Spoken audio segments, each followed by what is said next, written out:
Muslimin dan muslimat rahimakumullah. Assalamualaikum warahmatullahi wabarakatuh. Alhamdulillah, syukur kita pada Allah Ta'ala dengan limpah kurnia taufik hidayatnya telah diperkenankan kita berada dalam rumah Allah. Yang lupa kita berniktikaf, nawaitu sunnatul i'tikaf fi hazal masjid lillahi ta'ala. Sahaja aku niat i'tikaf dalam masjid ini kerana Allah. Ya, para jemaah sekalian semua, apa khabar? Alhamdulillah, mudah-mudahan Allah panjangkan umur dalam sihat walafiat, disembuhkan semua penyakit, dijauhkan pada sekalian musibah, ditanamkan iman dan taqwa, dibukakan pintu ma'rifat, disampaikan semua kita ke tanah sucinya dalam mengerjakan haji dan umrah, dan berziarah kepada kekasih kita Rasulullah SAW, dan berziarah pada kiblat kita yang pertama, ya Masjidil Aqsa, dengan berkat syafaat Nabi Rasulullah SAW. Allahumma amin ya rabbal alamin. Ya, para jemaah sekalian, Alhamdulillah dalam pengajian kitab ya ataupun kita katakan pengajian manasik haji dan umrah kita pada pelajaran yang lepas sedang membicarakan tentang ihram. Kita telah mengatakan bahawa ihram itu adalah menjatuhkan niat maupun jatuhkan niat haji ataupun niat umrah, itulah namanya ihram. Dan kalau sekiranya kita sekadar pakai kain ihram, itu belum lagi dinamakan dia ihram. Walaupun pakaiannya sudah ihram. Nah, apabila kita nak jatuhkan niat haji dan umrah, kita ada adab-adabnya. Kita telah mengatakan dalam adab kita yang pertama ialah pembersihan diri. Pembersihan diri ialah pertama sekali ialah kita memotong kuku. Dan kemudian kita memedikkan misai. Dan kemudian mencabut bulu ketiak. Dan kita mencukur atau mencabut bulu kemaluan. Ini perkara bukanlah kerana kita nak pergi haji atau umrah, tapi yang merupakan daripada kesucian dalam Islam. Islam ni agama kebersihan. Jadi begitulah Nabi kita telah berpesan supaya kita memotong kuku kalau boleh setiap minggu sekali. Tak dapat 2 minggu sekali. Tapi jangan sampai melebihi 40 hari. Begitu juga kita pendekkan misai orang lelaki. Dan demikianlah juga seterusnya itu mencabut bulu ketiak dan mencukur bulu kemaluan. Ini perkara perlu dilakukan jangan sampai melebihi 40 hari. Kalau ada lebih 40 hari, apa yang berlaku? Syaitan yang duduk di tempat tersebut. Demikian juga kita diajarkan di dalam kita membersihkan diri ialah dengan kita mandi sunat ihram. Mandi sunat ihram ini disunatkan baik lelaki ataupun perempuan. Walaupun orang wanita itu dalam uzur haid, nifas, masih lagi disunatkan mandi sunat ihram.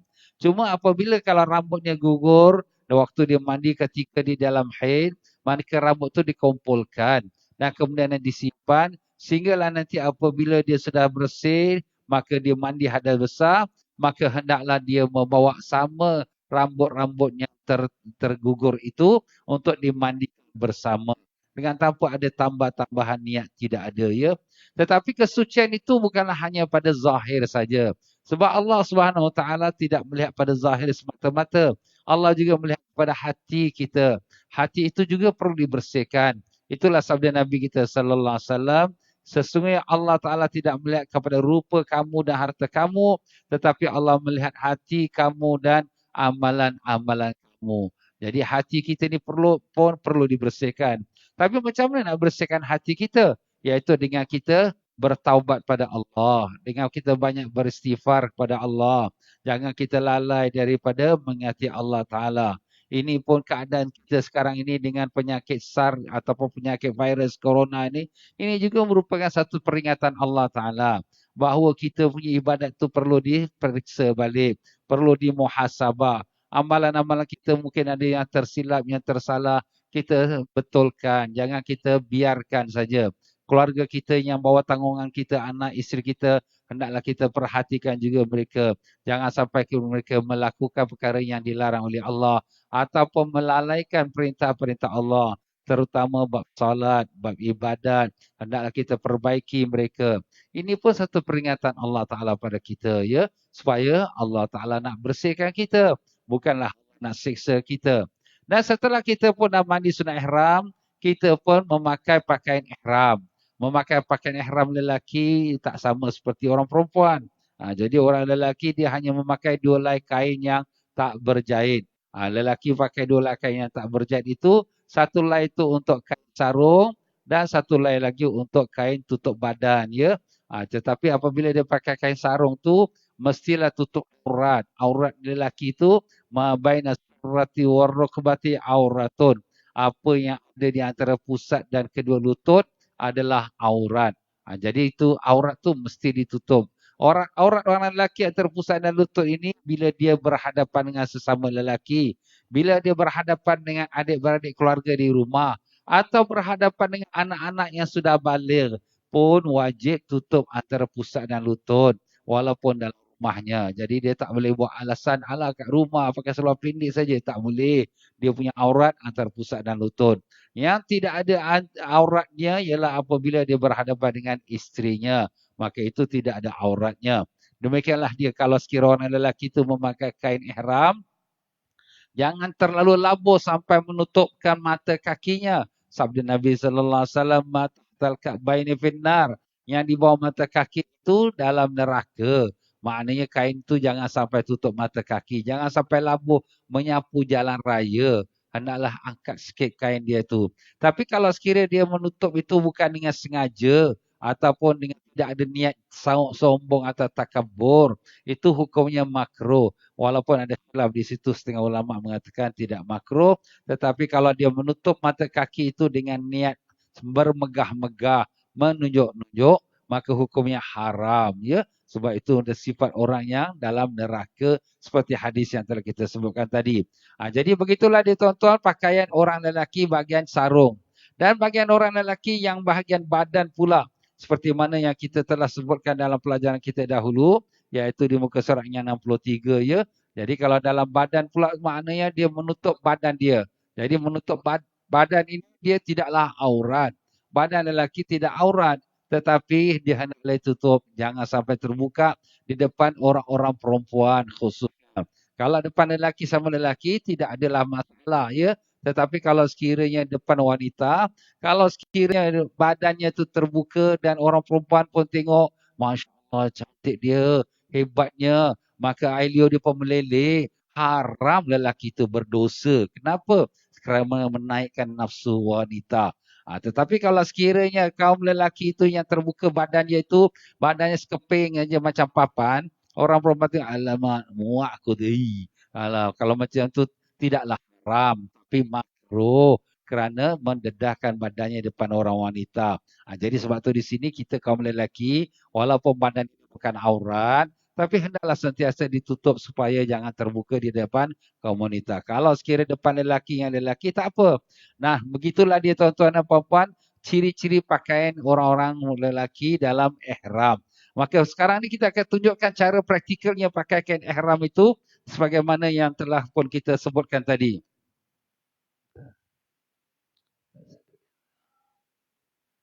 Jadi kalau sekiranya saya memakai kain ihram ini,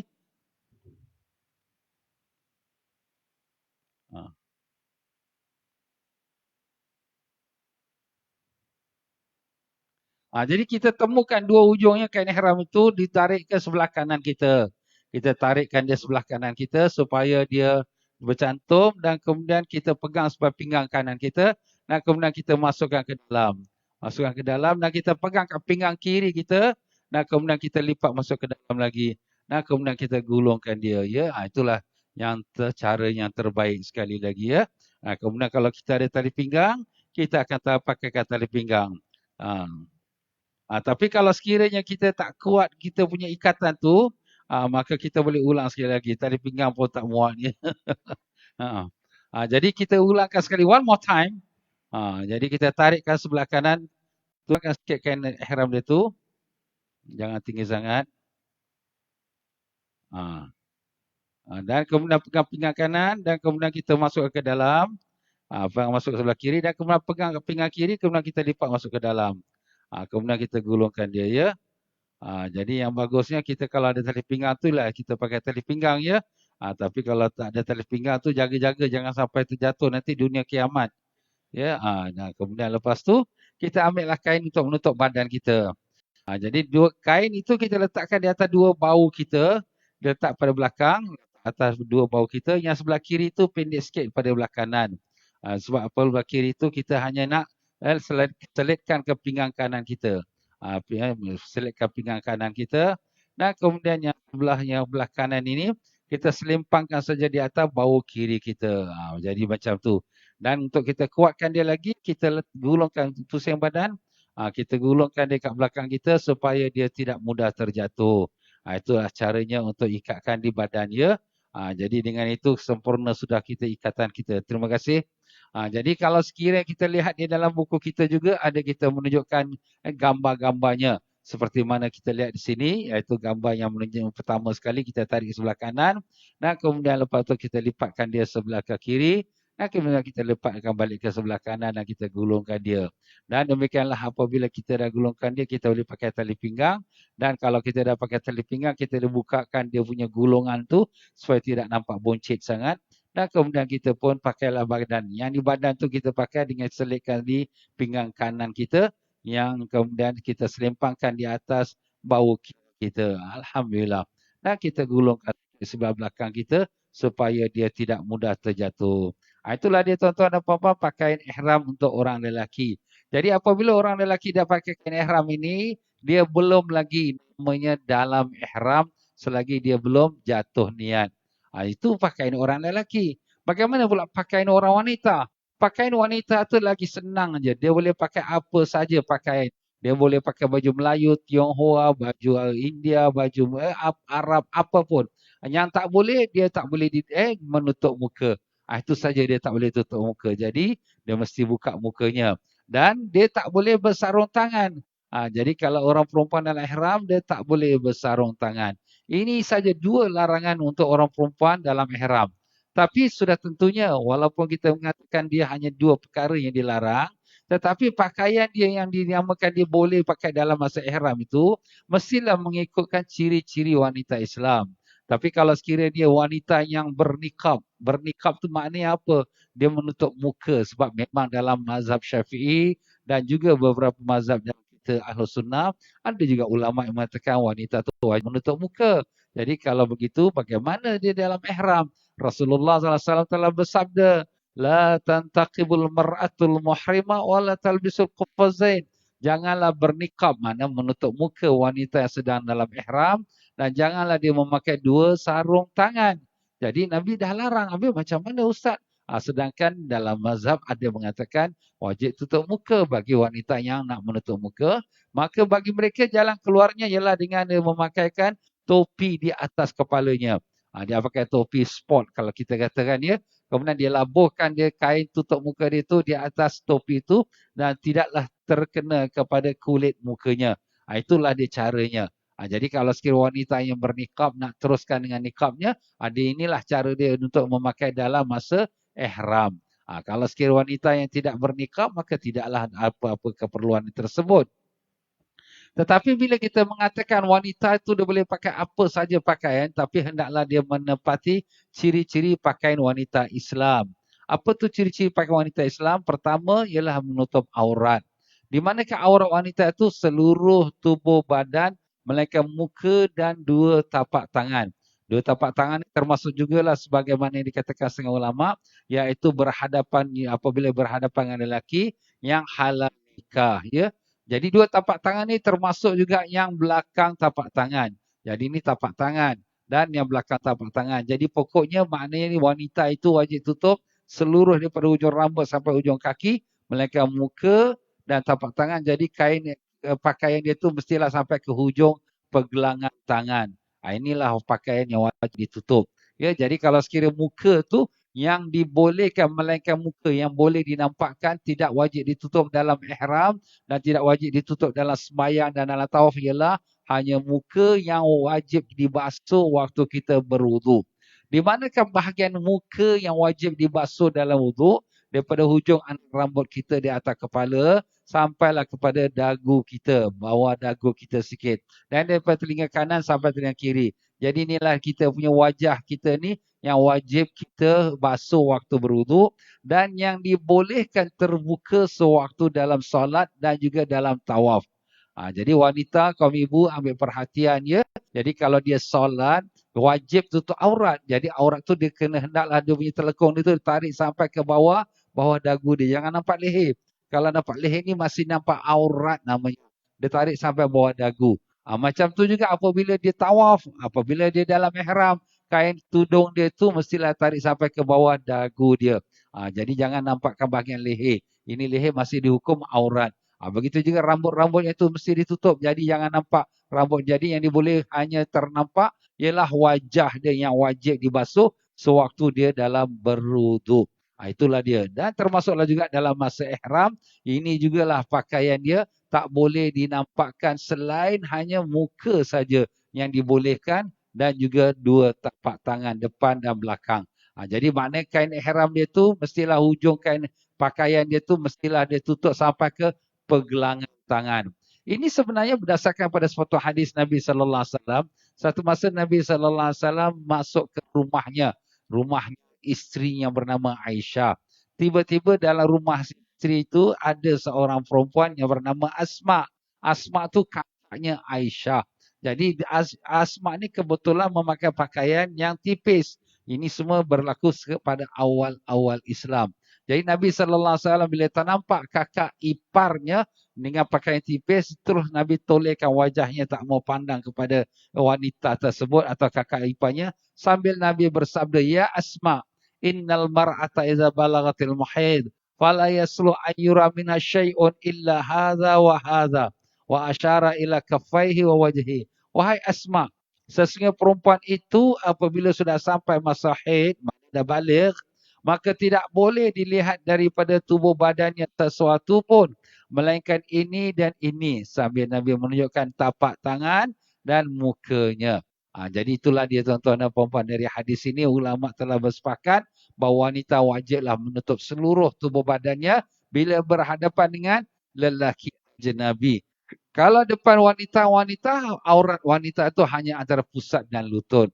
Tetapi kalau dia depan lelaki yang halal nikah, iaitu mestilah dia tutup seluruh tubuh badan. Seperti dia nak keluar dari rumah, nak pergi kerja, nak ke masjid, nak ke mana-mana lah. Yang dia akan melalui tempat-tempat yang ada orang lelaki, maka hendaklah dia tutup auratnya. Jangan dibiarkan terbuka rambutnya ataupun kakinya. Jadi di sini apabila wanita tu kita katakan menutup aurat, antara aurat itu ialah kaki wanita itu sendiri. Jadi apabila dia nak solat dan dia nak berihram, mestilah dia mengenakan dengan stokin. Stokin yang menutupkan warna kulit. Jadi kalau stokin itu dia tipis, nampak warna kulit, maka masih lagi tidak sah solatnya. Masih lagi tidak sah tawafnya. Dan apabila kalau dia pakai stokin tu berlubang kat bawah tapak kaki dah 10 tahun tak bertukar, maka di sini tak sahlah dia punya solat sebab bila dia sujud nampak kulit tapak kaki dia. Jadi itu kita kena jagalah, jadi kaum wanita ya memakai stokin yang untuk warna kulit. Kalau selai tak cukup, dia kena pakai 2 helai lah, kena belilah ekstra. Kalau ataupun dia beli yang tebal sikit ya. Alhamdulillah pegawai-pegawai wanita kita di belakang ada menyediakan stokin-stokin keperluan jemaah wanita untuk memakainya. Dan begitulah baik sekali jika wanita itu mengenakan butang di hujung lengan tangannya. Kerana apabila kita dalam ihram, sebagaimana kita sebutkan tadi, wajib menutup aurat itu sampai ke hujung pergelangan tangan. Jadi sampai hujung pergelangan tangan ni kerana dia adalah aurat. Kalau kita dalam tawaf, kita angkat tangan untuk lambai Hajar Aswad. Bismillahirrahmanirrahim, Allahu Akbar. Kita punya kain terturun. Nampak aurat kita. Bila nampak aurat kita dalam masa kita dalam tawaf, tak sah tawaf itu. Habis macam mana? Hendaklah dia kancingkan dia punya hujung pergelangan tangan tu, dia kancingkan. Buatkan button. Ustaz, mana nak cari kain baju macam tu ada button kat hujung pergelangan tangan? Itu tak ada kat pasar. Kena homemade. Buat sendirilah. Kau jahit sendirilah. Apa nak buat dah. Terpaksa. Itu dia jagalah. Ataupun dia boleh memakai wristband. Wristband tu apa? Sarung pergelangan tangan. Jadi dia pakai sarung pergelangan tangan. Jadi dengan macam stokin lah. Tapi bukan stokin lah. Sarung pergelangan tangan. Jadi kalau sekiranya dia lambai Hajar Aswad, Bismillahirrahmanirrahim, dia punya kain terturun. Tapi masih lagi tertutup. Kerana masih lagi dia ada kain yang dinamakan wristband. Sarung pergelangan tangan. Jadi tidak terbuka auratnya. Itu sebagai untuk membantu dia menjaga auratnya. Dan begitu jugalah hendaklah pakaian wanita tu tidak menampakkan bentuk tubuh badan. Jadi makna kira-kira pertama jangan pakai yang tipis. Ya, jangan pakai tipis, dan keduanya jangan pakai yang ketat. Jadi nampak bentuk badan 20, 30, janganlah, besar sangat. Jadi macam itulah. Pokoknya jangan nampak. Habis macam mana? Pakainya labu-labu lah. Yang khusus labu-labu. Jadi kita orang wanita ni apabila nampak dia pakai ketat-ketat tubuh badan itu, maka menampakkan badannya, maka samalah macam dia tidak berpakaian. Ya, sebab itulah di sini dalam kaum wanita hendaklah perlu dijaga. Sayyidatina Fatimah radhiyallahu anha, iaitu putri Nabi kita sallallahu alaihi wasallam yang Nabi sayangi, yang menjadi ketua wanita perempuan di dalam syurga. Beliau ini berkata kepada Asma binti Umais, iaitu isteri pada Sayyidina Abu Bakar, macam manalah mayat jenazah nanti kalau aku nak dikebumikan. Dia fikir diri dia, nanti kalau dia terletakkan kain atas badan aku, nanti nampak bentuk-bentuk badan juga. Ialah pasal dia letak kain, nampak bentuk badan. Maka kata Sayyidatina Asma, bagaimana kalau sekira kita letakkan keranda atas dia supaya tak nampaklah bentuk badan. Maka dengan itulah mula diadakan sistem keranda. Keranda itu ialah menutup di atas mayat. Jadi dengan itu tak nampaklah mayat yang di dalam bentuk tubuh badannya.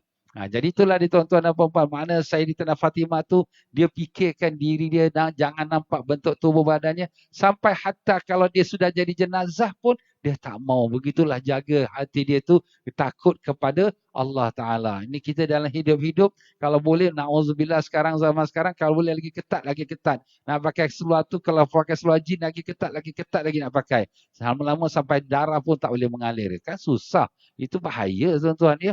Jadi janganlah kita terikut-ikut dengan fashion-fashion yang tak sejajar dengan cara Islam. Apalagi yang menampakkan bentuk dadanya, menampakkan punggungnya. Nanti bila dia berjalan, nanti tu Arab kira. Kanan kiri. Dah berdosa pula kita ni. Kita pergi Mekah, kita pula bawa dosa. Alhamdulillah. Tu kita jagalah ya. Jangan sampai demikian. Jadi kalau kita pakai telekung tu biarlah tutup sampai ke dada kita. Apa kata Allah Ta'ala? Wa'il yadribna bi khumurihinna ala juyubihinna. Hendaklah mereka labuhkan tudung mereka atas dada-dada mereka. Jadi jangan sampai menampakkan akan bentuk dada mereka itu ya. Kerana itu membawa kepada nafsu kepada kaum lelaki yang melihatnya. Dan sebab tu orang lelaki ni kalau dia jalan depan orang wanita, hendaklah dia tundukkan pandangannya. Wa qul lil mu'minina ayaghuddu absarahum. Katakanlah kepada orang mukmin lelaki, hendaklah mereka tundukkan pandangan mata mereka. Sebab apabila orang lelaki memandang kepada wanita yang bukan halal untuk dia, makna wanita luar lah ya, maka dia akan dipanah oleh syaitan. Panah syaitan ni dia akan kena tepat ke mata orang lelaki itu dan dia nak tarik tak boleh. Sebab tu dia sekali pandang dia terpandang terus berdiri. Sebab tu di sini Nabi berpesan pada Sayyidina Ali, ya Ali lakal ula wa alaika saniyah. Wahai Ali, bagi kau dimaafkan pandangan pertama terpandang tetapi dikira berdosa pada seterusnya kedua. Sebab tu kita orang lelaki kalau kita jalan depan perempuan atau belakang wanita, hendaklah kita tundukkan pandangan kita kepada arah bawah. Tapi bukanlah tunduk bawah tu sampai kita langgar tembok ke pokok ke, tidaklah. Tapi kira-kira itu jangan fokuskan mata kita kepada kaum wanita tersebut. Itu satu adab kita ya dalam kita bergaul dengan masyarakat. Jadi itu semua telah diajarkan oleh Allah SWT melalui ayat dan juga oleh Nabi kita Rasulullah SAW. Dan sesiapa lelaki yang meninggalkan iaitu pandangan kepada kaum wanita dengan kerana takut bimbang pada nafsu syahwatnya, maka akan Allah gantikan dalam hati dengan halawatul iman, kemanisan iman. Dia akan dapat solat khusyuk, sedap, manis, berzikir. Kenapa? Kerana dia takut kepada Allah Ta'ala. Jadi itu antaranya bagaimana kenapa kita hari ini susah nak dapat khusyuk dalam solat, ialah kerana kita tak jaga hukum Allah Ta'ala. Sebab itulah kita tak mendapatkan kemanisan dalam ibadat kita. Dan demikian juga kaum wanita baik atau kaum lelaki baik, jangan kita memakai pakaian yang bukan bahagian jenis kita. Kita lelaki, kita pakai pakaian wanita. Atau kita wanita, kita pakai pakaian lelaki. Ini tak boleh. Jadi inilah yang telah disabdakan Nabi SAW. La'anallahu al-mutasyabbihat minan nisa' birrijal wal mutasyabbihin minar rijal bin nisa'.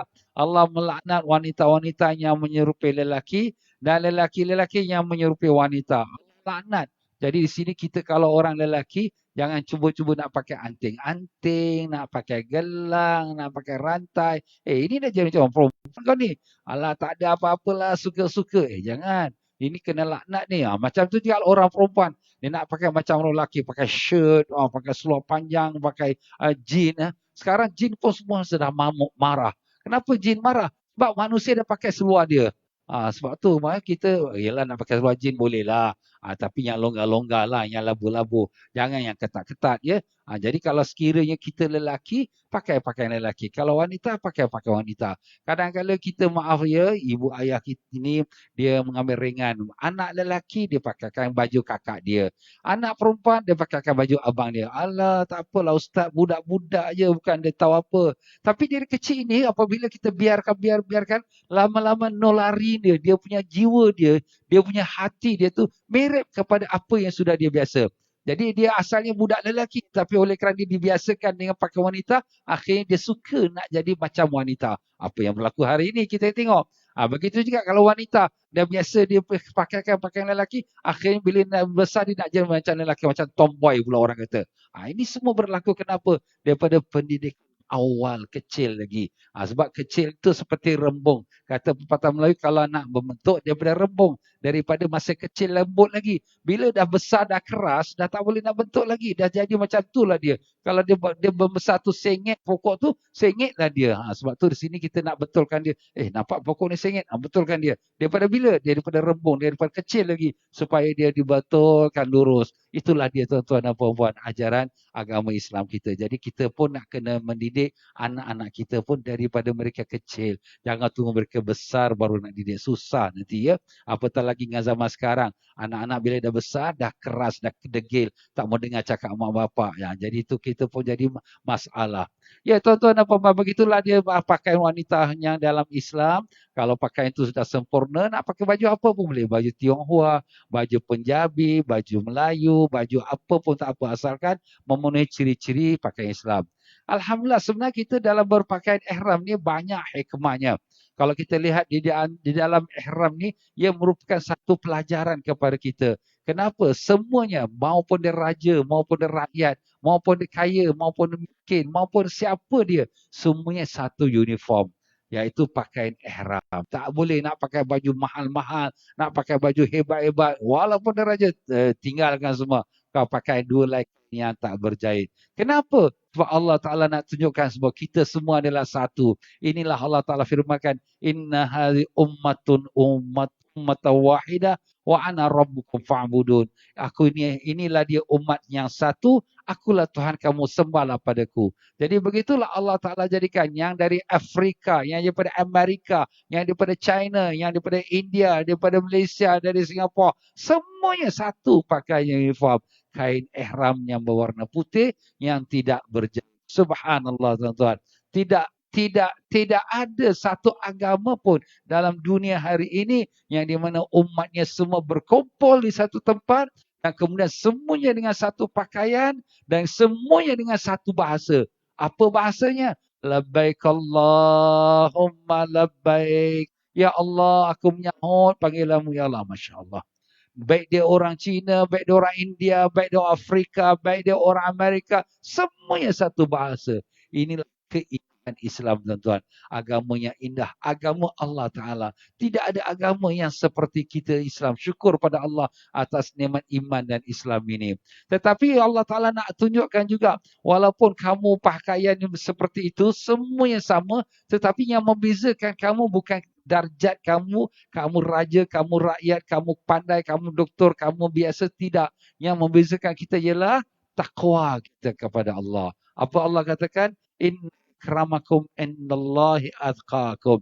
Sesungguhnya yang paling mulia di antara kamu di sisi Allah ialah yang paling takwa. Jadi bukan Allah pandang kepada darjat kita, oh kau raja, oh engkau ni orang yang ternama, oh engkau ni orang kaya, tak ada. Allah tak pandang itu semua.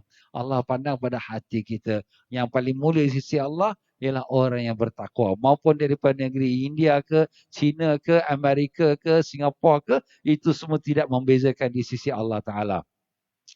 Tapi kenapa dengan pakaian putih tu, Ustaz? Kenapa tidak pakai baju biasa kita pakai? Sebenarnya itulah dia Allah Ta'ala nak ajar kepada kita. Nak ajar apa? Nak ajar, nak ingatkan kita supaya macam mana besok nanti kamu nak balik pada Allah, yang hanya kamu pakai ialah kain kafan. Itulah Allah Ta'ala sebutkan. Kama bada'akum ta'udun. Sebagaimana Allah menciptakan kamu waktu kamu lahir keluar ke dunia ini, begitulah kamu akan pulang kepada Allah. Kita balik kepada Allah tidak pakai baju glamour kita, tak pakai emas, intan, perak, tak ada apa pun. Semacam mana kita lahir pada perut ibu kita keluar telanjang bulat, tak ada satu selai bulu benang pun atas badan kita. Tak ada satu sen duit pun yang kita pegang di tangan kita. Kita lahir fakir, kita lahir miskin, kita lahir hina, penuh dengan darah atas tubuh badan kita. Apa yang ada pada kita, tak ada apa pun. Macam itulah nanti kamu akan balik kepada Allah Ta'ala masuk dalam lubang kubur. Hanya pakaian kain yang kamu pakai itulah kainnya kapan kamu yang warna putih, yang tak berjahit pun. Kamu akan balik dengan tak ada gelang emas, tak ada intan, tak ada belian, tak ada apa pun. Hanya balik sebagai seorang fakir. Itu Allah nak ingatkan kita, tuan-tuan. Jadi sebenarnya dalam ibadat haji dan umrah ni, dia adalah merupakan journey perjalanan kita menuju kepada Allah. Perjalanan apa? Perjalanan rohani kita. Inilah kalau kita dapat hayati apa artinya, iaitu hikmah-hikmah, rahsia-rahsia dari dalam ibadat haji dan umrah kita ini. Jadi apabila kita dah berpakaian ini, kita pun sedar, inilah aku. Besok aku mati, inilah pakaian aku. Tinggal rumah, tinggal kereta, tinggal darjat, tinggal semua. Saya pakai intan, belian emas semua. Inilah pakaian aku. Inilah dia tuan-tuan dan puan-puan. Untuk kita insaf. Sekarang ni masalah penyakit. Penyakit ni kalau kena mati orang, ingatlah kita pun nak mati. Bukan kerana sakit yang mematikan kita, tapi yang mematikan kita ialah Allah Ta'ala. Bila sampai ajal kita pada Allah, kita akan balik pada Allah Ta'ala. Persiapkan diri kita. Jadi begitulah macam mana kita nak siapkan diri kita untuk kita nak pergi ke Mekah. Dah beli baju ni. Dah beli beg. Dah beli bawa barang ni. Ni obat ini. Semua kita siapkan. Sebab kita mental kita dah fikir dah. Nanti bulan depan ni aku nak berangkat dah. Dah tak berapa hari lagi. Macam itulah kita pun fikirkan. Kita pun nak berangkat pergi kepada Allah. Pergi pada Allah. Kita akan balik pada Allah. Masa nak balik pada Allah sangat dekat, tuan-tuan. Hari ini umur kita berapa tahun? 40 tahun, 50 tahun, 60 tahun, 70 tahun. Kita fikir balik, kita imbas ke belakang. Aku umur sekarang 40 tahun. Cepatnya. Aku umur dah 60 tahun. Cepatnya. Seolah-olah macam semalam kita di secondary school. Baru semalam kita di college jumpa kawan-kawan kita. Seolah-olah semalam baru kita masuk di kindergarten. Hari ni aku dah jadi bapa. Hari ni aku dah jadi datuk. Subhanallah. Begitulah tuan-tuan, jalannya cepat dan kita semua akan mati. Allahumma ya Allah, ampunkanlah kami ya Allah. Kami sedar umur kami bertambah pendek dan kami akan balik padamu ya Allah. Tapi kami tahu diri kami banyak dosa ya Allah. Kami mohon padamu ampunan kepada kami ya Allah. Ampunkan kami, maafkan kami. Ampunkanlah ibu bapa kami, datuk nenek kami, guru-guru kami dan sekalian muslimin dan muslimat ya Allah. Ya Allah, selamatkanlah kami dari penyakit yang bahaya yang sekarang ada ini, ya Allah.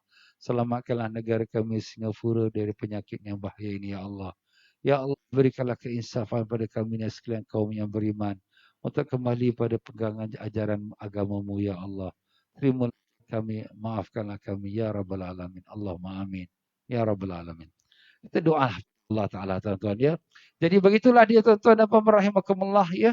Di dalam kisah seorang wali Allah yang bernama Syekh Ibli rahmatullah alaih, beliau berziarah kepada seorang murid yang baru balik haji.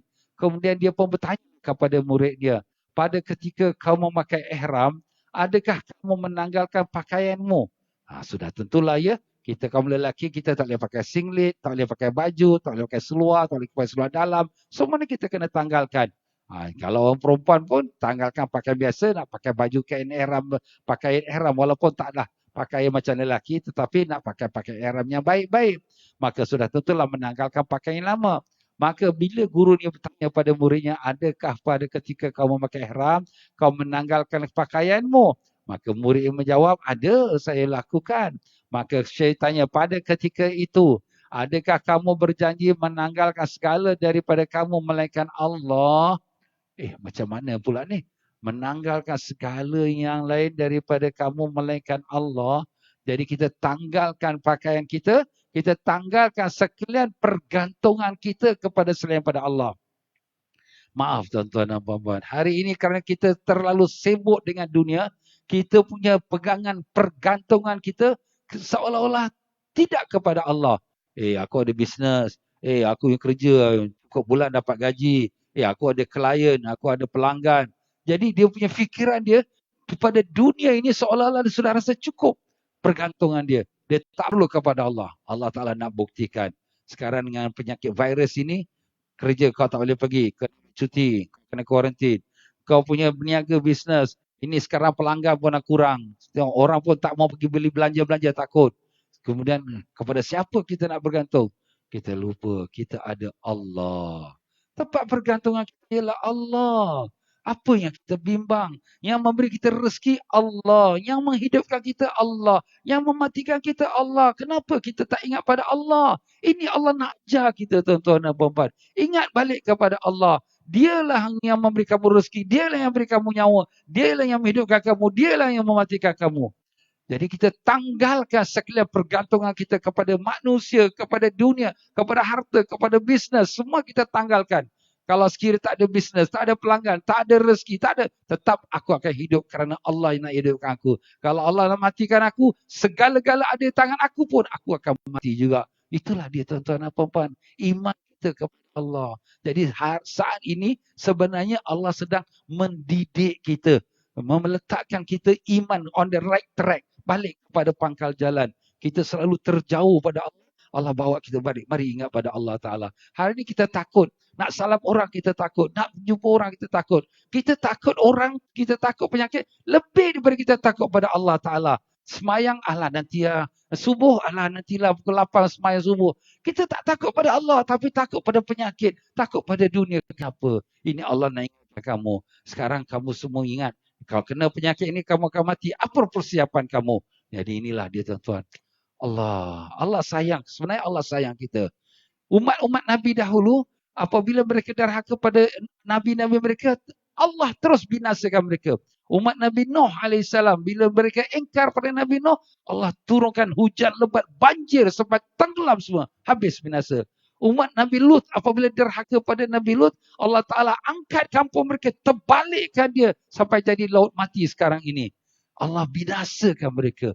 Tetapi umat Nabi Muhammad sallallahu alaihi wasallam, Allah sayang. Allah sayang kita, tuan-tuan. Kenapa Allah sayang kita? Pasal Allah sayang Nabi dia. Nabi Sayyidina Muhammad sallallahu alaihi wasallam. Oleh kerana Allah sayang pada Nabi sallallahu alaihi wasallam, Allah sayang kita umatnya. Sebab itu tak diberikan kebinasaan, tapi diberikan amaran. Ini seperti warning. Wah, sekarang sudah lampu warna oranye. Lampu oranye, orange, standby. Nampak, tuan-tuan? Belum masuk red lagi. Kalau masuk red, kena stop, terus habis binasa. Na'udzubillah min zalik. Jadi Allah pun bagi warning. Macam mana kerajaan kita keluarkan warna jingga kan? Oren kan? Kita, Allah Ta'ala pun bagi oren juga. Ingat. Jangan kamu melampaui batas. Jangan kau langgar lagi perintah aku. Aku bagi warning ni. Ni baru aku hantar kuman sikit aja. Kuman aja, tuan-tuan. Belum lagi gempa bumi. Belum lagi tsunami. Kuman aja. Masya Allah. Itu pun kita sudah gempar dan takut. Itulah dia, tuan-tuan. Allah Ta'ala sayang kita. Jangan kita ingat, kenapalah Tuhan buat macam ni, kenapalah. Jangan. Sebenarnya Allah mempunyai banyak hikmahnya di dalam dia mengaturkan hidup hamba-hamba dia.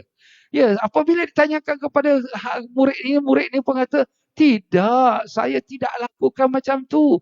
Jadi gurunya kata, kalau macam tu, engkau sebenarnya tidak menanggalkan pakaianmu. Jadi yang kita tanggalkan hanya zahir saja. Tapi hati batin kita ini masih lagi bergantung kepada dunia. Masih lagi bergantung kepada segala-galanya. Tapi tidak bergantung kepada Allah. Sebab tu apabila kita memakai kain ihram, kita sudah jatuh niat. Apa kita kata? Labbaik Allahumma labbaik. Ya Allah, aku menyahut panggilanmu. Kita serahkan diri kita kepada Allah. Hidup, mati, kemanapun, aku serah pada engkau, ya Allah. Engkau Tuhan, aku hamba. Itulah dia, tuan-tuan. Subhanallah, cantik, tuan-tuan. Indah ibadah haji dan umrah ni. Kalau kita dapat menghayatinya dengan sepenuh jiwa, zahir dan batin. Sebab tu saya katakan daripada awal kelas kita sini, pengajian kita bukan hanya pada syariat saja, tapi syariat dan hakikat. Zahirnya dan batin. Supaya kita dapat menghayatinya. Begitulah dia dalam pakaian ihram kita ni disunatkan, kita memakai warna putih, tuan-tuan. Ya.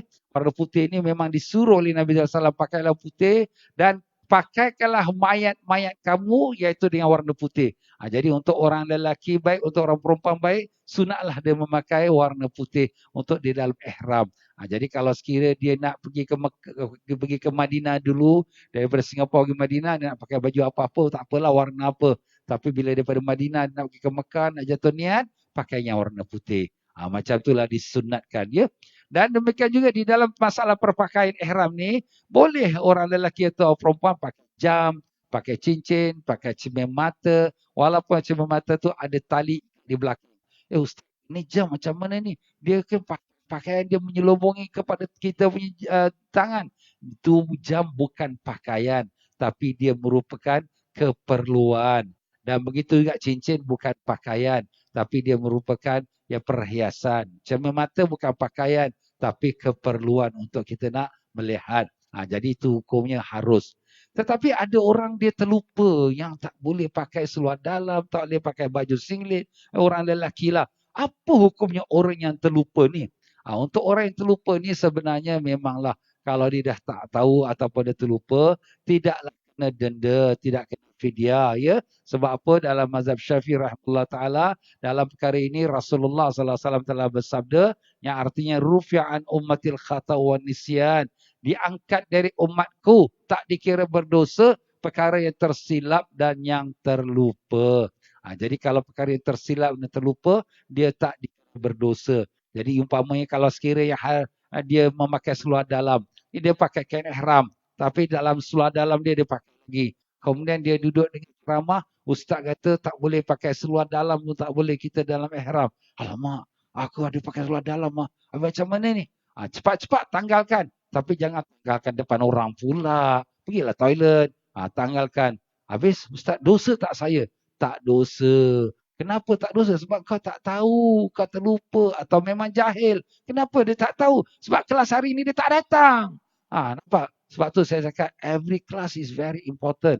Sebab dengan bila kita tak datang, kita miss satu pelajaran dan kita langgar pula lah hukum larangan. Itulah dia tuan-tuan ya.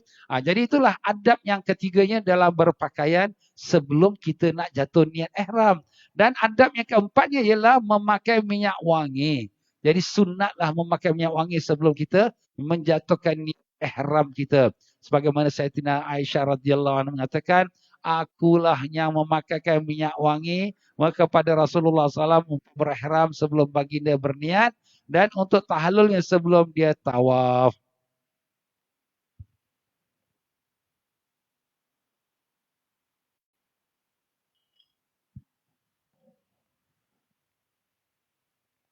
Jadi dalam perkara memakai minyak wangi ini sunat untuk orang lelaki ya. Jadi kalau isteri-isteri menemankan suaminya dalam perjalanan ibadah haji atau umrah, jadi sebelum suami jatuhkan niat, ambil minyak atar tu sapukan kat badan dia, sapukan kat kain ihram dia. Kenapa? Sebab contohi perbuatan Aisyah kepada junjungan besar Nabi kita Rasulullah sallallahu alaihi wasallam. Itu sunat. Jadi sini sunatnya pakai minyak wangi itu walaupun dia minyak wangi itu kekal. Ustaz, nanti kita dah pakai minyak wangi ni, nanti lepas jatuh niat nanti masih bau wangi lagi macam mana? Jawapan kita yang dilarang memakai wangi selepas jatuh niat. Kalau sebelum jatuh niat belum ada pantang larang. Jadi sebelum jatuh niat kita pakai minyak wangi walaupun masih lagi berbau wangi lepas dah jatuh niat tidak menjadi apa-apa halangan. Cuma dia ada sedikit masalah. Kalaulah sekiranya lepas dia jatuhkan niat itu, dia punya kain ihram dia tu dia nak ke toilet. Jadi nak qada hajat, jadi kain ihram badan dia tu dia letakkanlah di atas pintu toilet tu. Jadi supaya jagalah jangan sampai nanti terjatuh, terkena kat lantai kotor nanti.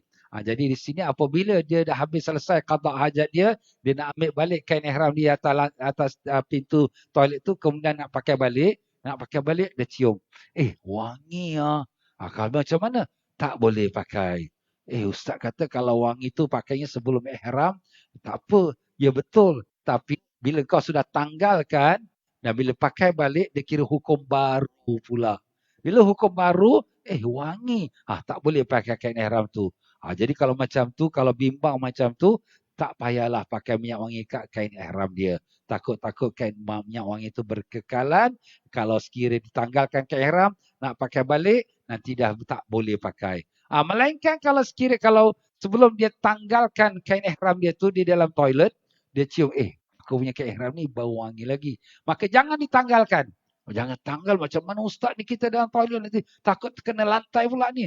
Jadi kita lilitkan saja kat badan kita. Kita lilit kain ihram tu badan kita, selagi dia melekat kat badan kita itu, selagi itu dia masih hukum badan. Dia tidak lagi dihukum berpuasa. Dia masih lagi boleh kita teruskan dengan pakaian ihram kita walaupun berbau wangi kalau sekiranya dia belum dipisahkan daripada badan kita, ya. Jadi begitulah dia tuan-tuan dan puan-puan untuk orang lelaki. Ada pun orang perempuan. Orang perempuan kalau dia nak keluar rumah, jangan dia pakai wangi-wangian. Jadi kalau dia nak pergi ke Mekah, dia dalam kapal terbang atau pada Madinah, sudah tentu dia akan naik bas, dia akan berjalan. Jadi sudah tentu dia akan lalui tepi-tepi lelaki.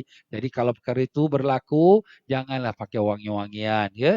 Kenapa? Sebab Rasulullah SAW sabda, sesiapa wanita yang keluar rumah dalam keadaan berwangi-wangian agar dicium oleh orang-orang lelaki lah khususnya, ya, maka itulah wanita zina. Na'udzubillah min zalik. Kenapa pula macam tu? Sebab apabila dia pakai wangi-wangian, ya, apalagi dia spray sana spray sini, ya, bukan kerana dia nak pergi ihram, pergi umrah, pergi mana-mana pun dia keluar pada rumah dia, nak pergi kerja ke, nak pergi masjid ke, nak pergi pasar ke, bila dia lalu tepi lelaki, lelaki pun tercium bau wangi. Tengok sesiapa tu, alamak. Tapi depan tu ada longkang. Dia tengok orang perempuan tu dah jatuh dalam longkang. Alamak, ni perempuan ni memang pasal aku jatuh dalam longkang. Itulah kau. Tengok orang perempuan mata liar sangat. Tak boleh nak sabar. Jadi inilah dia tuan-tuan. Sebab tu si orang perempuan, ya, kalau dia nak keluar rumah, jangan pakai wangi-wangian, ya. Sebab tu menjadi fitnah. Sebab tu Nabi kata itu perempuan zina. Sebab zina ni terbagi macam-macam. Zina mata, zina lidah, zina hati dan zina yang sebesar-besarnya. Na'udzubillah min zalik. Jadi kita jagalah. Tapi kalau sekiranya orang perempuan tu dia duduk dalam kaum wanita seperti sekarang. Dia datang daripada luar, kemudian masuk ke masjid, badan berpeluh-peluh, ya, kemudian bau badan pun naik, ya. Kemudian dia pun duduk sini, ustaz akan mengajar dalam 1 jam setengah. Lambat lagi ni nak habis ni. Jadi dia ambillah skim yang atas tu, dia colekkan sikit badan dia tu untuk apa? Untuk hilangkan bau badan dia, ya, yang di mana dia berpeluh-peluh tadi. Tapi dalam masa 1 jam, 2 jam, dia punya bau wangi pun dah hilang. Tapi dengan wangian dia itu, dia tak menyakiti kawan dia sebelah kiri kanan dia. Itu tidak mengapa. Sebab itu tidak ada tujuan untuk membawa fitnah kepada kaum lelaki. Tetapi kalau sekiranya wanita tu di jalanan, ya, nak naik bas, naik MRT, jalan orang ramai, itu dia jagalah. Jangan dia pakai wangi-wangian. Sebab masalahnya orang lelaki ni orang yang sensitif, tuan-tuan. Orang sensitif macam mana? Dia tak boleh. Dengar tapak kaki perempuan pun nak tengok orang perempuan tu jalan. Kalau cium bau sikit wangi pun nak tengok orang perempuan tu yang pakai minyak wangi. Orang lelaki ni sensitif sangat. Ini saya buka rahsia orang lelaki hari ini. Maaf, ya, orang lelaki, ya. Ini sebagai kita bagi tahulah. Sebab ini kita punya hukum agama kita. Baiklah, setelah kita dah siap lelaki atau perempuan pakaian ihramnya, yang lelaki pakai wangi-wangiannya, apa yang kita nak buat? Yang kelima ialah kita solat sunat ihram. Solat sunat ihram 2 rakaat, ya. Kita niat aku sembahyang sunat ihram 2 rakaat kerana Allah. Dan kita pun bacalah Fatihah dan Qul ya kafirun rakaat pertama, dan Fatihah dengan Qul huwallahu ahad rakaat yang kedua. Jadi begitulah dia tuan-tuan dan puan-puan, ya. Nabi kita Rasulullah SAW apabila nak pergi umrah daripada Madinah, Nabi keluar ke Bir Ali yang zaman dulu namanya Zulhulaifah, dan Nabi SAW melakukan solat 2 rakaat di Zulhulaifah, iaitu sembahyang sunat ihram 2 rakaat. Jadi sunatlah kita lelaki atau perempuan sebelum jatuhkan niat umrah atau niat haji, sunatlah dia melakukan sembahyang sunat ihram 2 rakaat. Subhanallah, tuan-tuan, ya. Begitulah dalam pelajaran kita melakukan solat sunat ihram. Tetapi di sini solat sunat ihram ni dia bukan semua waktu boleh buat. Ada waktu yang tak boleh dikerjakan. Apa dia ustaz ni? Waktu-waktu yang dilarang mengerjakan solat sunat ihram. Seperti di dalam buku kita ada sebutkan, iaitu di muka surat yang 76, ya. Jadi dari situ ada menyebutkan 5 waktu yang tak boleh kita sembahyang sunat ihram. Kalau kita sembahyang juga berdosa kita. Macam mana pula tu? Jadi sini kalau sekiranya kita lihat 5 waktu tu apa dia? Yang pertama ialah setelah solat subuh. Selepas solat subuh sampailah terbit matahari. Selepas sembahyang subuh tak boleh. Tak boleh. Sampai bila? Sampai terbit matahari. Yang kedua, ketika terbit matahari sehinggalah terbit dengan sempurna kira-kira 10 minit dari waktu syuruk. Tuan-tuan dan puan-puan ni kita semua tahu kita wajib sembahyang 5 waktu. Tapi kalau kita tengok jadual waktu sama salat, dia ada 6 waktu. Kenapa 6 pula? Dia ada Zuhur, Asar, Maghrib, Isyak, Subuh dan Syuruk. Apa benda syuruk? Syuruk tu mana terbit matahari. Kerana waktu-waktu sembahyang ni semuanya habis dengan masuk waktu yang berikutnya. Zuhur habis dengan masuk Asar. Asar habis dengan masuk Maghrib.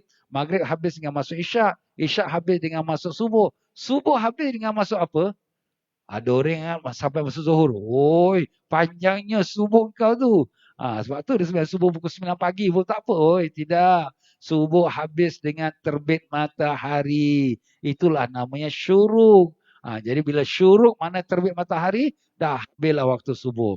Jadi di sini kita di dalam agama Islam kita dilarang, diharamkan sembahyang sunat ihram pada ketika syuruk, ketika matahari terbit sampailah terbit dengan sempurna, kira-kira 10 minit barulah kita pun boleh sembahyang sunat ihram. Macam mana tu? Jadi bila matahari terbit ni, matahari dia terbit saja dah habis waktu subuh.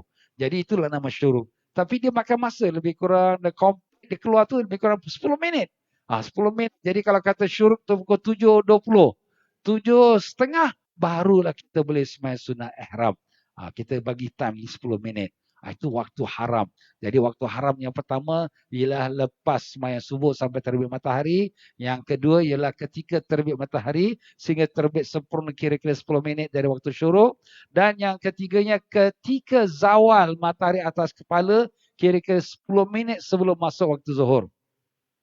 Jadi kalau sekiranya matahari atas kepala sebelum zuhur, matahari exactly atas kepala kita.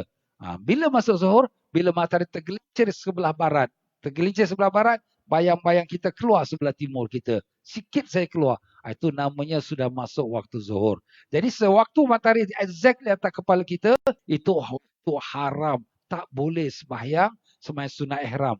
Kira-kira bila tu Ustaz? Kira-kira 10 minit sebelum masuk waktu zuhur. Nampak tuan-tuan? Jadi kalau kita kata zuhur 1.20, 1:10 minit sudah masuk waktu haram, tak boleh sembahyang sunat ihram. Itu dia tuan-tuan dan puan-puan ya. Yang keempatnya, yang waktu haram ialah selepas salat asar hingga terbenam matahari. Dan yang kelimanya, ketika terbenam matahari 10 minit sebelum masuk waktu maghrib. Jadi waktu selepas asar sampai maghrib boleh sembahyang sunat ihram. Dan waktu maghrib ketika masuk matahari mula masuk 10 minit dia makan masa. 10 minit sebelum maghrib tu. Bila dah tenggelam komplit, masuklah maghrib. Jadi 10 minit sebelum maghrib, itu namanya waktu haram. Kenapa Ustaz? Waktu terbit matahari, waktu tenggelam matahari, tak boleh kita sembahyang. Sebab Nabi mengatakan masa itu, syaitan meletakkan 2 tanduknya di matahari.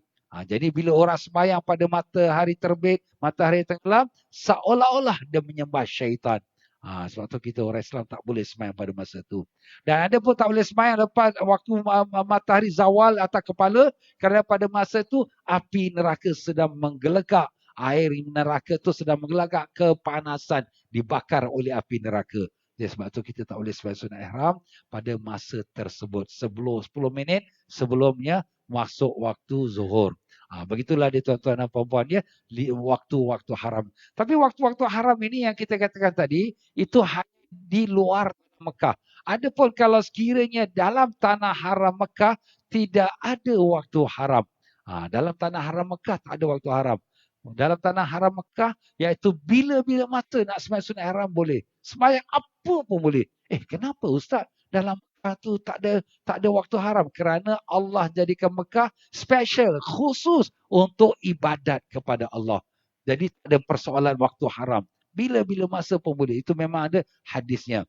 Tapi selain daripada Mekah, Madinah atau di mana-mana ke ada waktu haram. Jadi kalau kita di Madinah Munawarah, kita nak sembahyang sunat ihram pada waktu yang disebut tadi 5 waktu haram, haram, tak boleh kita sembahyang sunat ihram. Itu dia tuan-tuan dan puan-puan dia. Jadi yang disolatnya dilarang kita dalam solat selain daripada sunat ihram tu apa dia? Solat yang dilarang pada waktu yang dilarang ialah solat sunat mutlak. Solat sunat mutlak yang tidak ada ketetapan waktu. Dan solat sunat bersebab terkemudian. Jadi solat sunat mutlak tak boleh kita buat pada waktu yang haram. Apa tu solat sunat mutlak tu? Sunat mutlak tu mana? Sunat saja, tak ada apa-apa sebab. Seperti sekarang ni lepas asar, kita sampai duduk-duduk berzikir, aku tak ada apa-apa lah. Aku nak sembahyang sunat lah. Kau nak sembahyang apa? Saja sembahyang sunat saja. Tak boleh. Ini waktu lepas asar. Kalau waktu lain boleh lah, tapi waktu haram tak boleh. Itu sembahyang sunat mutlak namanya. Semata-mata sembahyang sunat dengan tak ada apa sebab. Dan yang tak boleh lagi lah sembahyang sunat yang bersebab terkemudian. Sebab sunat yang terkemudian. Solat sunat yang dibolehkan pada waktu yang dilarang ialah solat sunat yang sebab terdahulu. Jadi tuan-tuan dan puan-puan, kita ada sedikit penerangan. Di sini solat sunat yang tak boleh dilakukan dalam waktu haram ialah solat sunat yang sebab terkemudian. Yang dibolehkan pula sembahyang sunat di waktu yang haram ialah sembahyang sunat yang sebab terdahulu. Penuh kepala kita, apakah maksud solat sunat yang sebab terdahulu, sebab terkemudian? Apa cerita ni Ustaz? Jadi kelas kita ni, kelas pengajian khusus di umrah, kita masuk semua bab sembahyang kerana ini semua merupakan praktikal kita. Dalam perjalanan kita nak buat umrah, nak buat haji, nak sembahyang sunat ihram, bila masa boleh, bila masa tak boleh. Tetapi kita masuk juga dalam hukum bab sembahyang ni kerana dia merupakan sebagai salah satu daripada komponen yang dibolehkan dan tak boleh. Jadi tuan-tuan dan puan-puan, bila kita belajar di sini, bukan hanya kita belajar tawaf sa'i saja, tapi perkara yang bersangkut paut dalam perjalanan kita untuk menunaikan ibadah haji dan umrah. Jadi ilmu yang tuan-tuan belajar sekarang ini, ilmu ini boleh juga disampaikan kepada keluarga, kawan dan sahabat andai kerana dia adalah ilmu yang bermanfaat insya-Allah. Jadi apakah dia yang dimaksudkan sebab yang terdahulu dan sebab kemudian? Solat sebab yang bersebab dahulu. Solat ini dilakukan kerana sebabnya telah ada. Jadi kalau sekiranya telah ada, seperti seorang yang masuk masjid. Jadi tuan-tuan dan puan-puan, sembahyang sunat ada yang dinamakan ada sebab. Sebabnya ada yang sebab sudah jadi, ada yang sebab belum jadi lagi. Seumpama sekarang kita dah masuk masjid. Kita masuk masjid, kita sembahyang tahiyatul masjid. Apa tahiyatul masjid? Penghormatan masjid. Nah, soalannya, awak masuk masjid dulu ke awak sembahyang sunat tahiyatul masjid dulu? Sudah tentulah Ustaz. Kita masuk masjid dulu. Jadi maknanya sudah berlaku sebab. Sebabnya sudah happen, sudah berlaku, baru kita sembahyang. Ini namanya sembahyang sunat sebab terdahulu. Sudah berlaku dah sebabnya. Maka dengan itu sembahyang sunat yang sebabnya terdahulu boleh dilakukan bila-bila masa dan tak ada waktu haram. Jadi kita sekarang masuk masjid lepas asar. Kita masuk lepas asar. Kita dah sembahyang asar kat rumah. Kita masuk masjid lepas asar. Kita pun sebelum kita duduk, kita sembahyang sunat tahiyatul masjid. Habis kawan kata, haram, tak boleh sembahyang lepas asar, tak boleh sembahyang. Kau belajar tak habis lah. Guru kau nak ajar, dah kau pula tak datang. Nampak tuan-tuan? Jadi sebab sini, kita boleh sembahyang sunat tahiyatul masjid bila-bila masa. Kita masuk masjid lepas subuh, kita masuk masjid lepas asar, kita masuk masjid waktu matahari tengah atas kepala, kita masuk masjid lagi 10 minit nak azan Jumaat. Kita nak sembahyang Jumaat. Kita masuk masjid, kita sembahyang sunat tahiyatul masjid. Sebab tahiyatul masjid tidak ada waktu haram. Dan sebagai contoh lagi, iaitu sembahyang sunat wudu. Sembahyang sunat wudu. Sembahyang sunat wudu itu apa dia Ustaz? Sembahyang sunat wudu ialah sembahyang sunat yang dilakukan setelah kita berwudu. Jadi kita pun masuk masjid, kita ambil wudu. Lepas kita ambil wudu, kita pun masuk dalam, kita nak sembahyang sunat wudu. Sunat wudu. Sekarang soalannya, ini waktu lepas asar ni. Ini waktu haram. Boleh ke sembahyang sunat wudu? Kita tanya balik. Ini sunat wudu ni apa sebabnya? Sebab aku berwudu. Nah, wudu dulu ke sembahyang dulu? Mana satu dulu tuan-tuan? Wudu dulu, dah tentulah. Kalau tak ada wudu, macam mana sembahyang? Jadi wudunya sudah berlaku, sebabnya sudah berlaku, barulah kita sembahyang. Maka dengan itu sembahyang sunat wudu boleh dilakukan bila-bila masa, tidak ada waktu haram. Jadi tuan-tuan boleh kiaskan. Jadi kalau perkara itu sudah berlaku sebabnya, bolehlah kita lakukan solat itu walaupun di waktu yang haram dan tak ada waktu haram. Macam tu juga kalau sekiranya waktu sembahyang duha. Waktu sembahyang duha habis bila? Dia habis sampai masuk zuhur. Bermula setengah jam setelah terbit matahari. Kalau matahari terbit pukul 7 suku, maka pukul 7.45 sudah masuk waktu zuhur, waktu duha.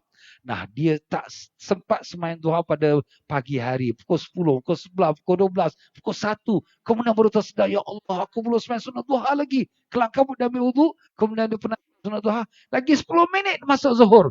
Ini sudah waktu haram. Dia pun Allahu Akbar, aku sembahyang sunat duha. Boleh ke tak boleh? Jawapan kita tanya pada dia. Sudah masuk waktu duha ke belum? Sudah. Daripada pagi. Sudah ada sebabnya. Oleh kerana sudah ada sebabnya, maka boleh kita lakukan sembahyang sunat duha. Walaupun pada waktu haram dan tidak ada waktu haram untuk sembahyang sunat yang sudah berlaku sebabnya. Macam tu juga sembahyang sunat subuh. Kita masuk masjid, imam tengah sembahyang fardu subuh berjemaah. Kita terus join masuk. Kemudian lepas imam fardu subuh dah habis, kita pun berdiri, kita sembahyang sunat subuh 2 rakaat. Kau sembahyang apa sembahyang sunat? Ni lepas subuh tak boleh sembahyang sunat. Kita tanya balik. Sembahyang sunat subuh waktunya sebelum subuh. Dah masuk ke belum? Sudah masuklah dengan dah azan subuh dah masuk. Jadi dengan itu kita boleh sembahyang sunat subuh qadaan walaupun lepas pada sembahyang fardu subuh. Alhamdulillah. Nampak tuan-tuan. Jadi ilmu tuan-tuan belajar pada hari ini boleh digunakan untuk bila-bila masa dan boleh sampaikan. Nah, sekarang apakah pula solat sunat bersebab terkemudian? Solat sunat sebab terkemudian, solat yang dikerjakan kerana sesuatu sebab yang berlaku selepas solat. Jadi kita sekarang, kita buat sembahyang sunat ihram. Nah, ihram tu apa? Jatuh niat haji atau umrah.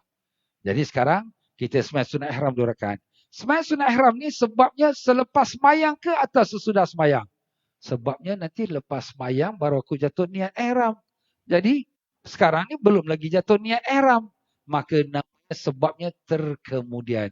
Datang sebabnya selepas kita sembahyang. Oleh kerana itu, sembahyang sunat ihram dinamakan solat sunat sebab yang terkemudian. Tak boleh kita lakukan sunat ihram dalam 5 waktu yang diharamkan. Macam tu juga sembahyang sunat safar. Apa tu safar? Pelayaran. Tuan-tuan nak pergi ke Mekah, nak belayar, nak keluar rumah. Nak keluar rumah pukul bila? Lepas asar. Jadi lepas sembahyang asar, tuan-tuan nak sembahyang sunat safar. Kita soal dia balik. Kau sembahyang sunat safar ni belum belayar ke selepas belayar? Sebelum belayar, Ustaz. Jadi maknanya belayar itu datang setelah engkau sembahyang sunat safar. Jadi maknanya sebab terkemudian. Oleh kerana itu, sembahyang sunat safar tak boleh dikerjakan pada 5 waktu yang haram. Masya Allah ya. Jadi itulah dia tuan-tuan dan puan-puan. 5 waktu yang haram tu ialah hanya untuk sembahyang sunat yang bersebab terkemudian ataupun sembahyang sunat mutlak. Maknanya mutlak tu tidak ada sebab apa-apa, maka dengan sebab itulah dia lakukannya, maka tidak boleh pada 5 waktunya haram. Apabila kita sudah pemula bersiap dengan pakaian ihram, kita pun dah sembahyang sunat ihram kalau bukan pada waktu yang haram, kita pun nak jatuh niat. Kita kena ingat, bila kita jatuh niat, kita akan jatuh dalam pantang larang ihram. Ada perkara yang halal tapi menjadi haram. Apakah dia perkara yang halal menjadi haram? Itulah kita pada bab yang ke-6, larangan dalam ihram di muka surat yang ke-81.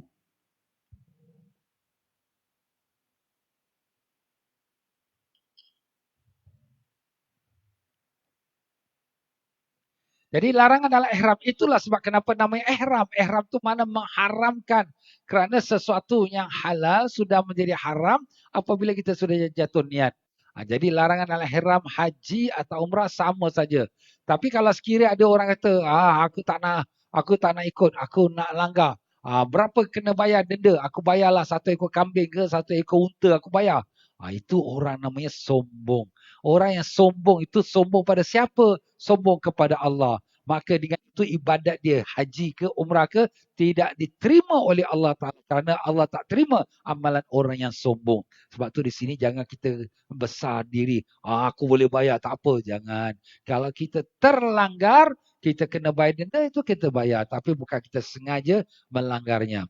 Larangan dalam ihram itu ada 8 perkara, tuan-tuan. Yang pertama ialah bersangkut paut dengan pakaian. Jadi pakaian orang lelaki seperti mana yang telah kita sebutkan tadi, ialah pakaian ihram. Dia tidak boleh pakai baju biasa sebagainya. Tetapi berbeza-beza antara daripada hujung rambutnya sampai hujung kaki. Berbeza-beza. Apa pula beza?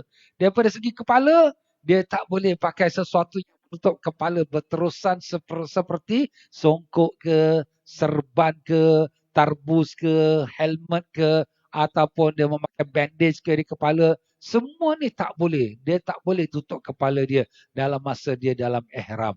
Kalau sekiranya dia angkat, sebab tu di sini ada sepotong riwayat yang mana di waktu Nabi kita sallallahu alaihi wasallam berwukuf di Arafah, ada seorang sahabat jatuh daripada unta dia, kemudian terpijak pula oleh untanya, mati.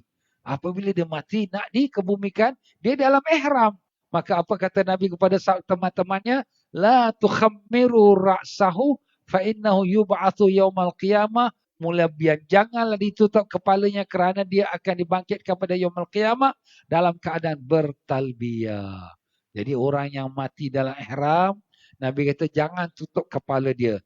Kita kalau nak kafankan mayat kan, kita tutup kepala dia semua. Jadi Nabi pesan jangan tutup kepala dia. Maknanya hukum orang dalam ihram, hidup atau mati tak boleh tutup kepala. Orang lelaki lah ni, ya tak boleh tutup kepala. Jadi orang lelaki dalam ihram tak boleh tutup kepala.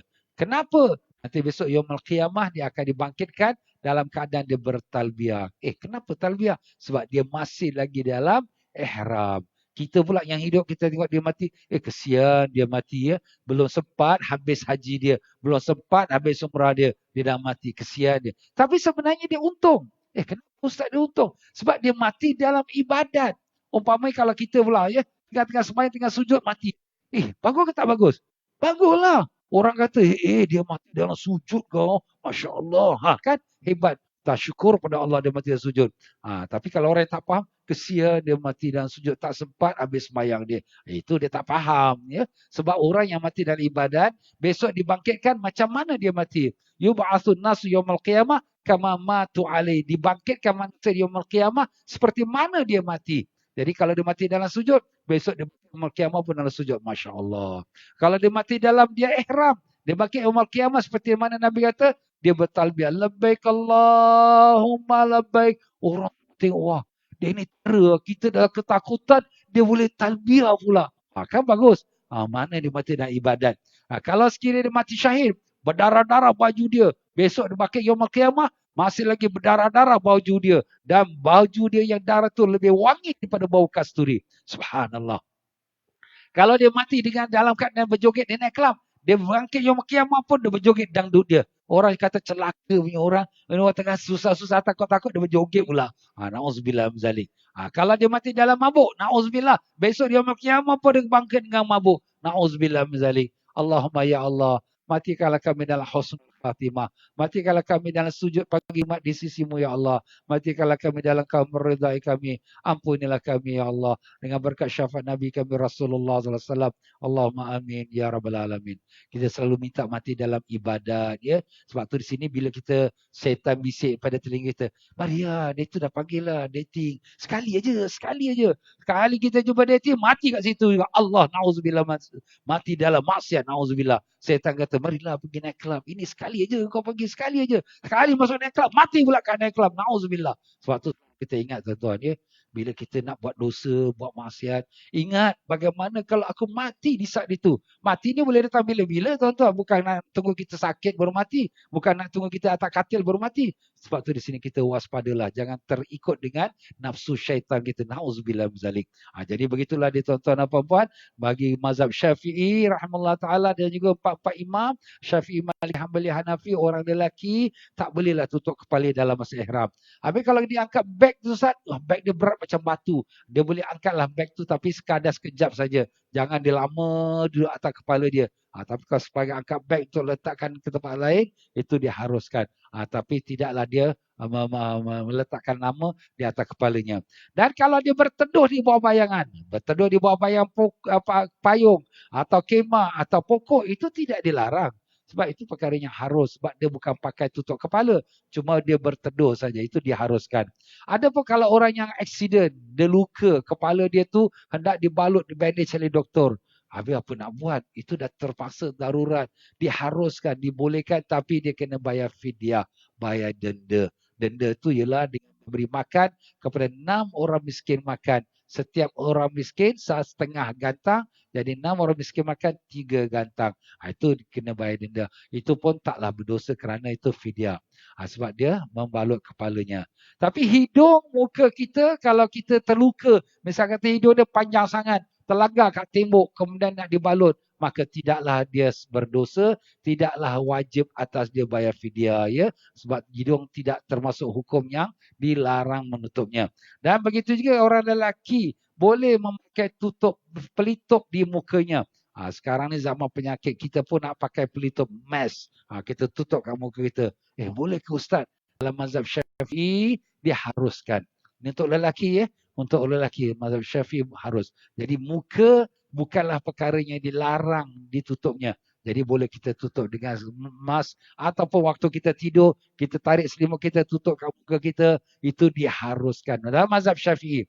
Tapi kalau mazhab yang lain seperti mazhab Maliki, mazhab Abu Hanifah, tak boleh tutup muka. Orang lelaki tak boleh tutup muka. Kenapa? Kerana ada hadis yang lain pula. Nabi kata jangan tutup muka dan jangan tutup kepalanya. Ya, itu dalam hadis yang lain. Jadi itulah dia tuan-tuan dan puan-puan, masalah orang lelaki. Kalau orang perempuan dia dilarang tutup muka waktu dalam ihram. Itu yang telah kita sebutkan awal tadi. Bagi orang lelaki, kalau sekiranya kita dah kata tadi, dia hanya boleh memakai 2 helai kain yang tak berjahit. Jadi yang dimaksudkan yang tak berjahit itu yang menutup badan dia dan yang menutup akan dia punya auratnya. Itu untuk orang lelaki, ya. Tapi kain ihram dia yang tak berjahit itu yang mana satu yang tak berjahit. Maksud tak berjahit ini kita kena faham betul-betul. Maksud yang tak berjahit itu ialah tak berjahit dua hujung dan kemudian dijahitkan dia dan kemudian anggota kita duduk kat tengah-tengah dia. Seperti baju kita sekarang ini. Jadi baju kita ni dijahitkan dia supaya kita punya lengan duduk di dalam tengah-tengah. Seluar kita pakai sekarang ni. Jadi seluar kita punya anggota kita diselubungi oleh kita punya seluar kita. Itu yang dilarang. Kalaulah sekiranya kain ihram kita koyak kerai, alamak koyak kemudian lepas tu kita jahit dia. Boleh pakai lagi tak ni? Kata Ustaz tak boleh pakai kain yang berjahit. Bukan macam tu. Ini koyak kain dia jahit tetapi bukan bercantum 2 hujung. Bukan kita yang anggota duduk kat tengah-tengah. Harus boleh pakai kain ihram yang berjahit demikian. Ataupun kain ihram kita rambu-rambu dia keluar, rambu dia bulu benang-benang dia keluar. Kita pun jahitkan dia kerap, kita jahitkan dia supaya tak keluarlah dia punya rambu-rambu dia ataupun dia punya bau bulu benang-benang dia. Jadi ini kain ihram dia berjahit. Boleh pakai ke? Boleh. Yang tak boleh ialah kalau dia kita katakan dia berjahit 2 hujung dengan kita diselubungi di tengah-tengah. Itu yang tak boleh seperti pakai kita pakai sekarang ini. Nampak tuan-tuan dan puan-puan dia? Jadi macam itulah dia tentang masalah kain ihram yang tak berjahit. Jadi kalau kita orang lelaki, apabila dia pakai kain ihram dia tu nak dibantu dengan tali pinggang, harus hukumnya. Dan dibolehkan masukkan dia punya buckle dia. Kalau kita tengok buckle dia sini, kita masukkan dia. Harus kita buat demikian. Ada orang kata, tak boleh. Ini kira macam berjahit. Ini bukannya kain. Ini adalah keperluan. Kalau tak pakai kain tali pinggang ni, takut nanti terluncur, nanti kiamat. Jadi dipakaikan tali pinggang. Harus hukumnya. Ataupun kain ihram yang dia pakai itu kecil saiznya. Badan dia besar. Jadi setiap kali bila dia langkah, terbuka paha dia. Langkah terbuka paha. Nampak aurat. Nampak aurat hukumnya haram. Habis Ustaz, badan besar lah kain ihram ni tak muat. Jadi macam mana tu? Jadi sini diboleh tak dia pakai pin. Hukumnya harus dia pakai pin kerana darurat. Terpaksa. Kerana nak menjaga tutup aurat. Tapi kalau sekiranya badan dia pula, kain ihram tu kecil dan badan dia besar, jadi kalau kain ihram tu dia pakai selalu terjatuh.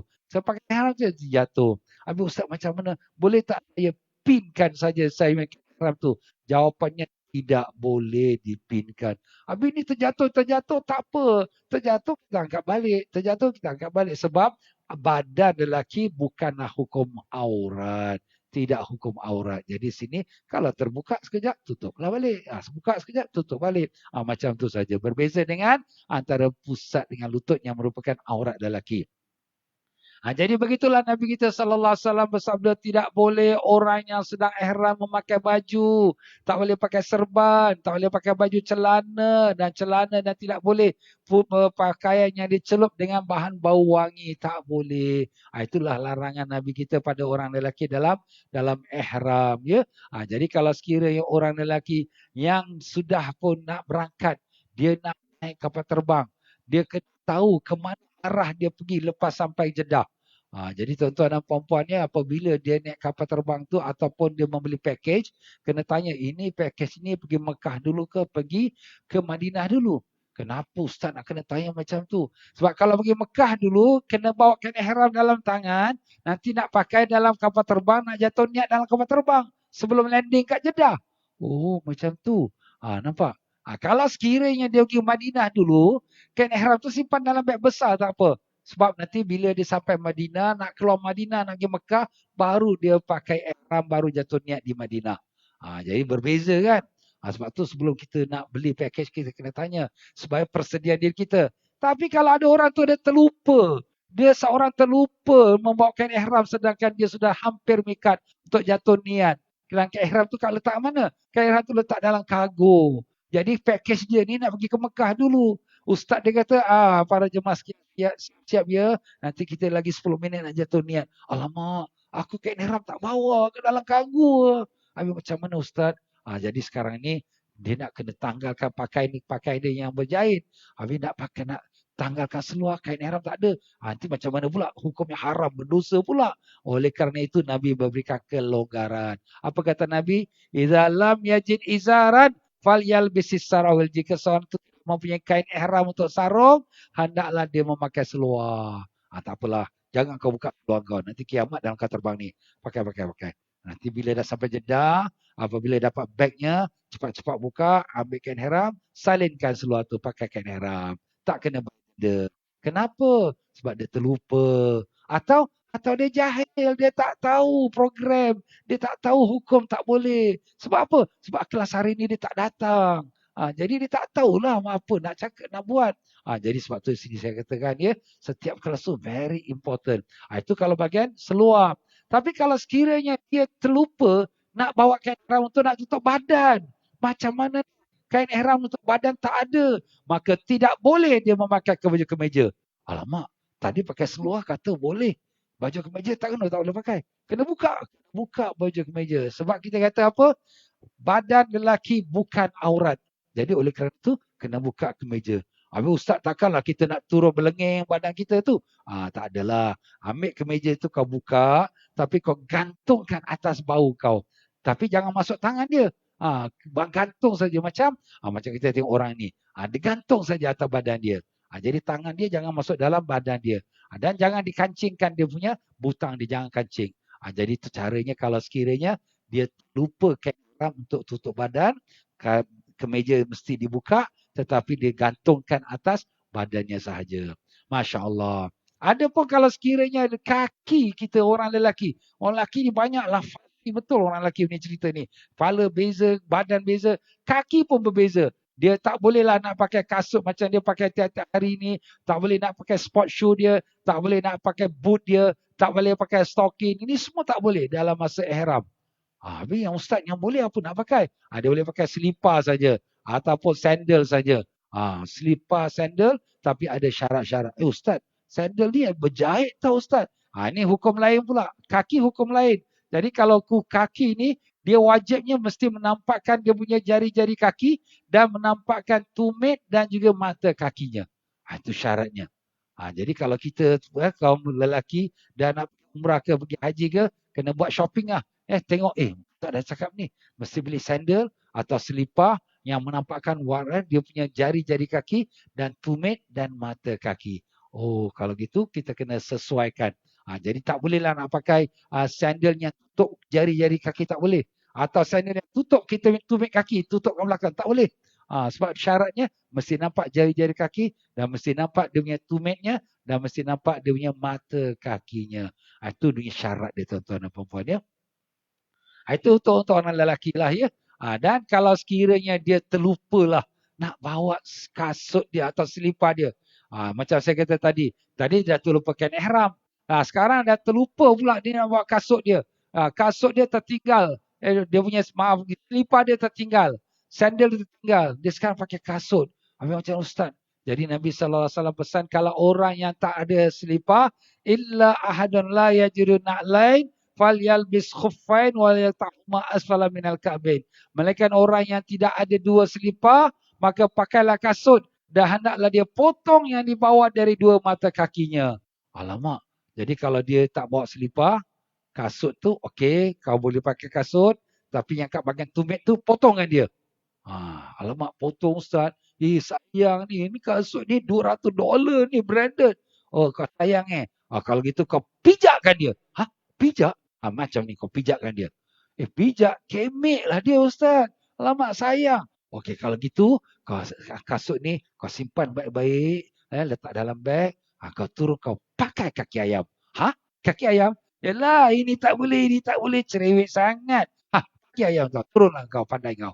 Maaf tuan-tuan ya, kita cakap je lah tu. Tapi betul lah tu ya. Itu caranya tuan-tuan. Nabi dah bagi diskaun dah. Dah terlupa nak bawa selipar, pakai kasut, pijakkan dia. Potong, tak mau potong, pijakkan dia. Tapi tak mau pijak juga. Kau pakailah kaki ayam.